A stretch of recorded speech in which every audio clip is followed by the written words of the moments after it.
और कई संसार के लोग ऐसे भी हैं जिनका मन, जिनका चित्त, जिनकी वृत्ति शिव में लगी हुई है। एक कथा सुनी, उसमें भी मन नहीं भराया, दूसरी फिर सुन रहा है, तीसरी फिर सुन रहा है, मन नहीं भरा रहा। और होना चाहिए ऐसी प्यास परमात्मा को पाने की। उदर की तृप्ति भोजन से है, आत्मा की तृप्ति भजन से है।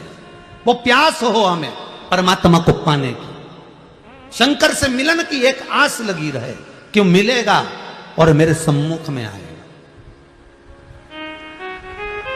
वो आए।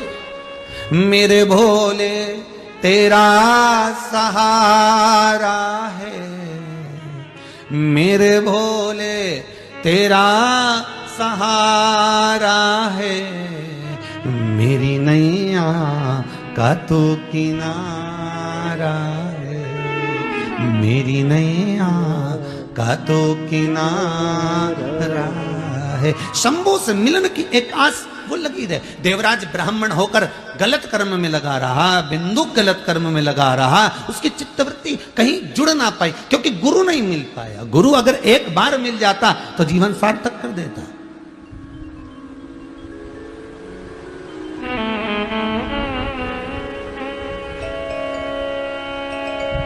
एक बार अगर मिल गया गुरु तो फिर जीवन सार्थक। नहीं मिला,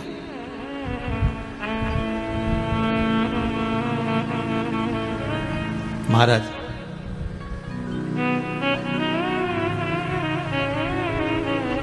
एक ही है संसार में जो तुम्हारे मुख पर तुम्हारे दोष बता सकता है। कौन? जम के बोलिए जरा। गुरु। एक मां भी अपने बच्चे का दोष नहीं बताएगी, छुपा लेगी। एक पिता भी अपने बच्चे का दोष नहीं बताएगा, छुपा लेगा।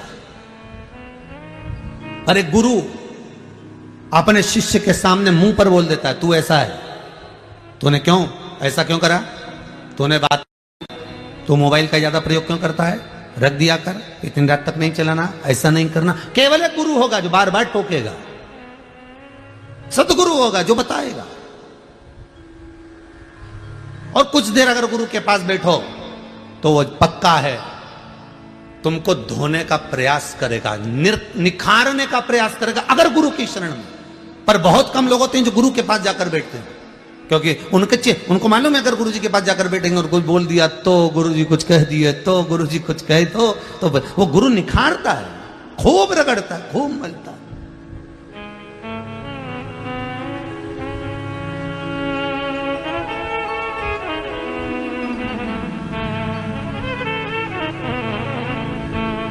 एक छोटे से टुकड़े कांच को हीरा बनाने का प्रयास केवल गुरु करता, घिस घिस कर, घिस घिस कर, घिस घिस कर। कोई सहज हो?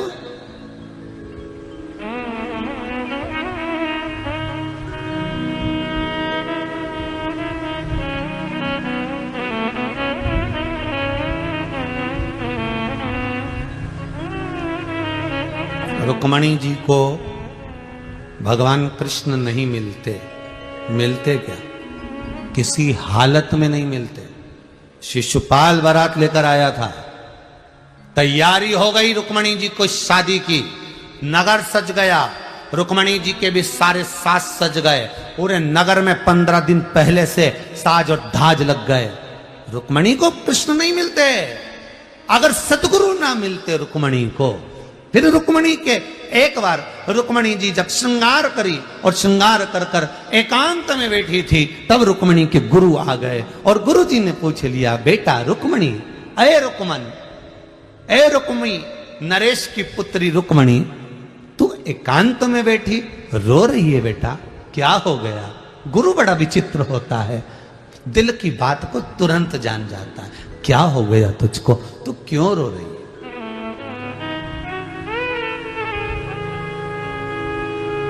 तेरे नैनों में जल भरा है रुक्मणी, तू रोती है क्यों?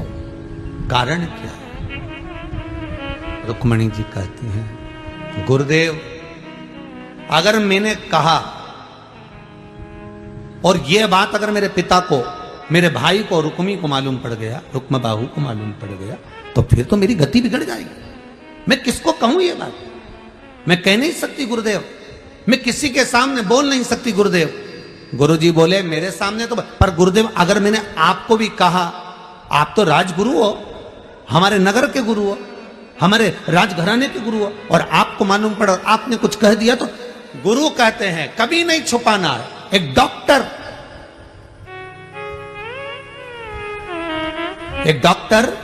एक रसोईया, एक सदगुरु, इन तीन से कभी नहीं छुपाना। डॉक्टर से अगर रोग छुपाओगे तो बीमारी बढ़ेगी, आपने अगर रोग छुपा लिया तो बीमारी बढ़ना है। सब बता दो, सब जो जो हो रहा है सब बताओ, तो भी इलाज कर सकता है।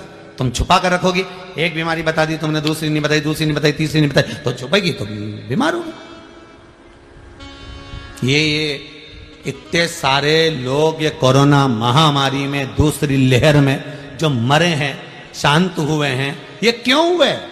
4 दिन 5 दिन तक तो घर में ही पड़े रही है, हमें तो कुछ नहीं हो रही है। खांसी हो तो थोड़ी बहुत हो रही है, सर्दी हो तो थोड़ी बहुत हो रही है, थोड़ी बहुत चल रही है, वो तो ऐसा होएगा ही नहीं, मेरे को ऐसा हो गई। छुपाते रहे, ना पत्नी को बताएं, ना बच्चों को बताएं, ना किसी को बताएं, ना बताया, टेबलेट लाते रहे, खाते रहे, गोली दवाई लाते रहे, खाते रहे, बस धीरे धीरे धीरे धीरे उस बीमारी ने जड़ पकड़ ली, पकड़ते पकड़ते हृदय पकड़ लिया, श्वास पकड़ ली, और हॉस्पिटल गया, थोड़े दिन टिका और मर गया। छुपाया इसलिए मरे। कोरोना की जांच कराएंगे, लोगों को क्या मालूम पड़ेगा? लोग कहेंगे इसको कोरोना हो गया। अरे दरबार, अरे बीमारी छुपाने से बढ़ती है साहब। तुम तो छाती ठोक कर कह दो हाँ कोरोना हुआ है, क्या कर लोगे? इलाज ही तो होगा ना। 4 लोग बता तो देंगे कि इसको ले जाओ, पकड़ के हॉस्पिटल भर्ती करो, बेचारा ठीक हो जाएगा। पर केवल छुपाया। ये जितने मरे हैं ना, सब छुपा छुपा के मरे हैं। क्यों छुपाओ साहब? किस लिए छुपाओ? पत्नी कह रही किसी को मत बताना, तुम, मैं सब इलाज करवा दूंगी। पति कह रहा तू चुपचाप पड़ी रहे, मैं सब इलाज कर दूंगा, मैं अच्छे अच्छे डॉक्टर से बात कर रहा हूं, मैं फोन पे संपर्क में लगाऊं, मैं ये ला रहा हूं, मैं वो ला रहा हूं। पर जांच मत कराना, जांच मत कराना। मालूम पड़ गया मोबाइल में मैसेज आएगा, सबको सूचना मिल जाएगी इसको कोरोना हो गया है। हे राम, द्वारकानाथ, गजब का छुपाओ तो ये जाओ। कौन सा बोले चलो मत छुपाओ। हम तो अच्छे अच्छे का इलाज कर देते। फिर परिवार वालों ने कहा एक काम करो, इसको अच्छी अदरक का दूध दे दो, हल्दी का दूध दे दो। और व्हाट्सएप पे तो बहुत सारे डॉक्टर उन चीज़ों लिख लिख के भेज रहे थे, ये कर दो, वो कर दो, नींबू का रस डाल दो, नाक में ये डाल दो, उसमें वो डाल दो, सब कर। या के बाद क्यों निपटी गया रही है? इसके बाद क्यों मरा है? छुपाया। पहले जैसे ही तकलीफ हुई थी जांच कराता, दवाई खाता, बाल बाका नहीं होता, पर छुपाया। गुरु से क्या छुपाना, सदगुरु से क्या छुपाना, डॉक्टर से क्या छुपाना? यही तो शिव पुराण कह रही है कि छुपाना क्या है।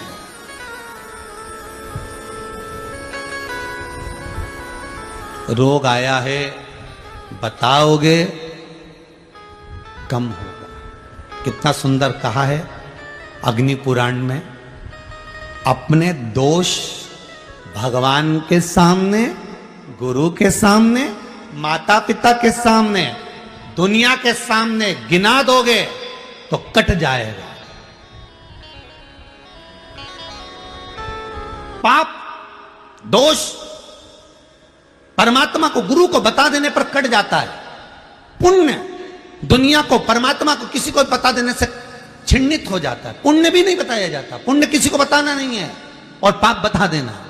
मैंने झूठ बोला है साहब, आज मैंने छल करा है साहब आपके साथ में, मैंने आपके 200 रुपए ज्यादा ले लिए, मैंने आपके 100 रुपए ज्यादा ले लिया, या आप वापिस ले लिए, मैंने छल करा है साहब आपके साथ, बता दिया, पाप कट गया, दुख कट गया। आपको भी नहीं छलेगा, वो भी नहीं छलेगा। पर हम अपने दोष नहीं बताते, हम अपना भाग बताते। मैंने तुम्हारे लिए ऐसा करा, मैंने तुमको ऐसा करा, मैंने तुम्हारे लिए ये किया, मैंने तुमको ये कर दिया।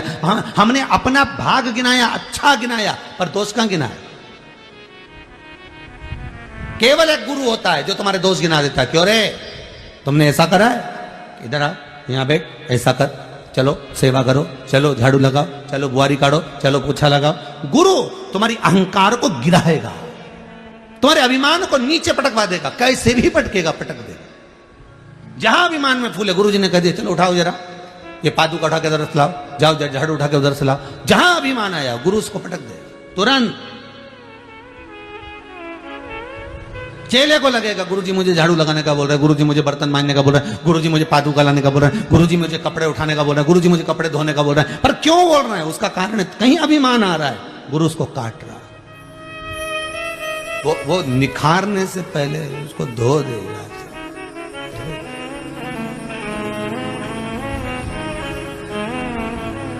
निखारना है उसको। कितना सुंदर लिखा है अग्नि पुराण में, स्वयं व्यक्ति 7 जन्म भी ले ले तो भी अपने दोष निकाल नहीं सकता। कितने जन्म? जितने टीवी के सामने बैठे हो आस्था चैनल पर, 7 जन्म भी ले ले, अग्नि पुराण कहती है, तो भी व्यक्ति अपने दोष नहीं निकाल सकता। 7 जन्म भी ले ले तो दोष नहीं निकाल सकता। शिव पुराण, अग्नि पुराण, लिंग पुराण कहती है नर्मदा। ऑनलाइन ये कुबेरेश्वर बाबा के पावन धरा से श्रवण करवा रहे हैं। उन्हीं के प्रतिनिधि के रूप में, शिव और पार्वती के रूप में यहां पूजन में विराजमान हमारे गौरव जी के माता पिता और जो एक आनंद की राशि है परमात्मा के पावन चरणारविंद।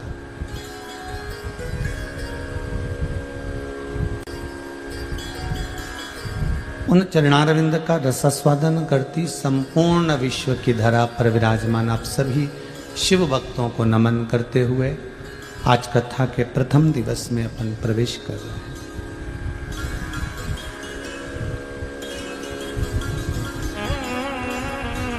जिस पुराण को हम श्रवण करने के लिए बैठे हैं, ये पुराण कोई साधारण नहीं है हमारा।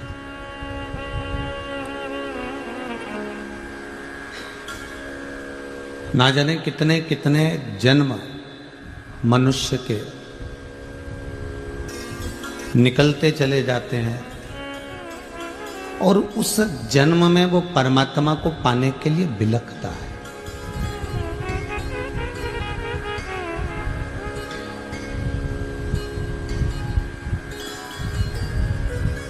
परमात्मा को पाने के लिए वो बिलखता है। उसके बाद भी वो परमात्मा की शरणागति को प्राप्त नहीं कर पाता।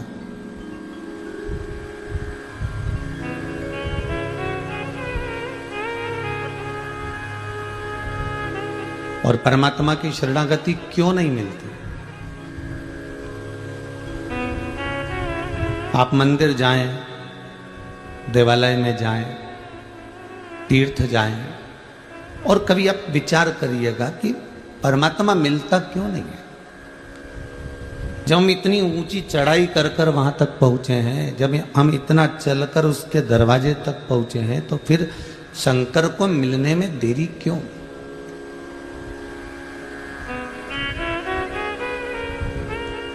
वो किस लिए नहीं मिलता?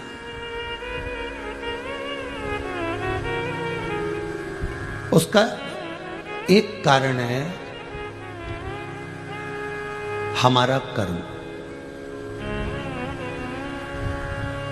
हम पूर्व में जो कर्म कर कर आए हैं, उस कर्म के अनुसार हमें परमात्मा का साक्षीकरण नहीं हो पाता, हमें उसका दर्शन, हमें उसको दीदार नहीं हो पाता, हम उसको देख नहीं पाते, हम उसका स्मरण नहीं कर पाते।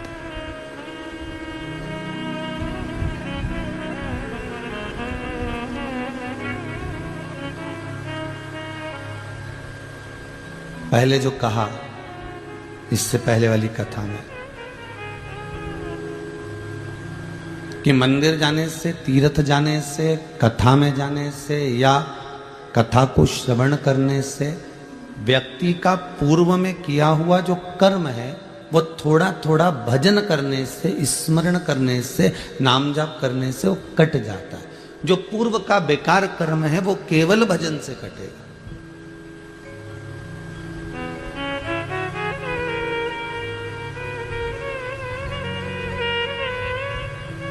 हम जितने कदम चलकर भगवान की भक्ति की ओर अग्रण्य होते हैं, हम जितने कदम चलकर परमात्मा के द्वार पहुंचते हैं, हम जितने कदम चलकर परमात्मा की शरणागति को प्राप्त करते हैं, उतने हमने पूर्व के कर्म जो करे हुए हैं, जिसमें हमने कुछ गलत करा होगा, जिसमें हमने झूठ बोला होगा, प्रपंच करा होगा, छल करा होगा, बेईमानी आदि करी होगी, वो सब धीरे धीरे कर कर वो कटते हैं।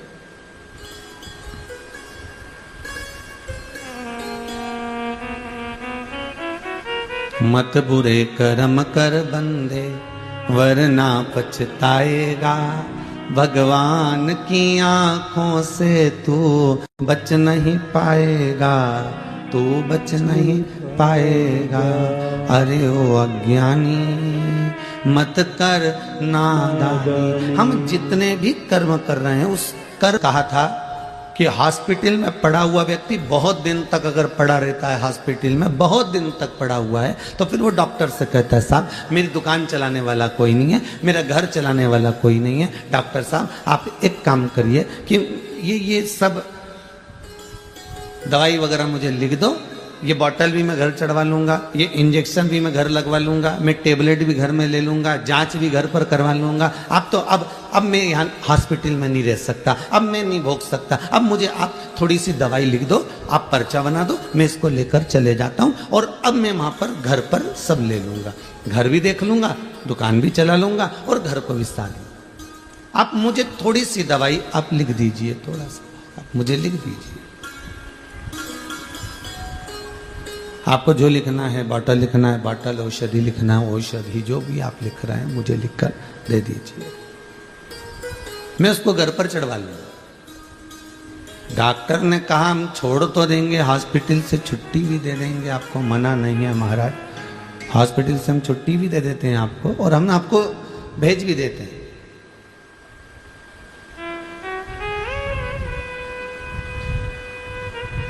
मना नहीं है, पर इतनी बीमारी के बाद में आप एकदम जाकर दुकान मत बैठ जाना, नहीं बैठूंगा, आप तो दो। इतनी बीमारी के बाद एकदम बाजार मत घूमना हो। हाँ आप तो बस दवाई लिख दो, बोतल लिख दो, इंजेक्शन लिख दो, मैं ले लूंगा। और वो लेकर आ गया, दवाई भी ले रहा है, बोतल भी चढ़वा रहा है, इंजेक्शन भी ले रहा है। ये पूर्व में कथा में हम कह चुके, आज स्मरण आया है इसलिए वापिस उसको लिया। अब घर पर आकर अपने दवाई गोली ली, इंजेक्शन लगवाया, बोतल चढ़वाई, अब घर पर ट्रीटमेंट ले रहे हो तो ठीक हो रहा है।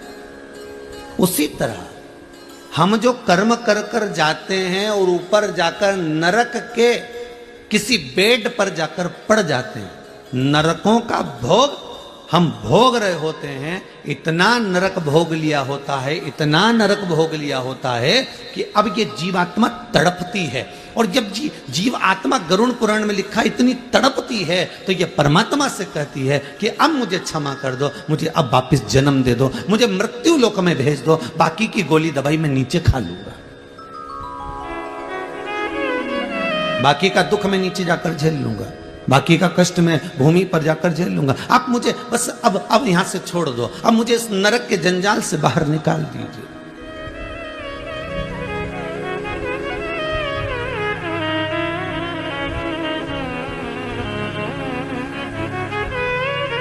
और इस नरक से मुझे जब आप बाहर निकाल देंगे, इस नरक से आप मुझे जब छोड़ देंगे, मैं मृत्यु लोक में जाकर जो थोड़ी बहुत ट्रीटमेंट है, थोड़ी बहुत दवाई, थोड़ी बहुत बोतल, थोड़े बहुत इंजेक्शन लेते रहूंगा। तो यहाँ मृत्यु लोक में कई लोग कहते हैं महाराज जी ये तो बताओ कि हमने पूर्व में कौन सा कर्म किया जो आज आकर हम भोग रहे हैं। ये भोग क्यों रहे? क्योंकि ऊपर नहीं भोग पाए पूरा, तो नीचे आकर भोगना पड़ रहा है। वहां से हाथ पैर जोड़ के तुम छुट्टी करा के लिया है,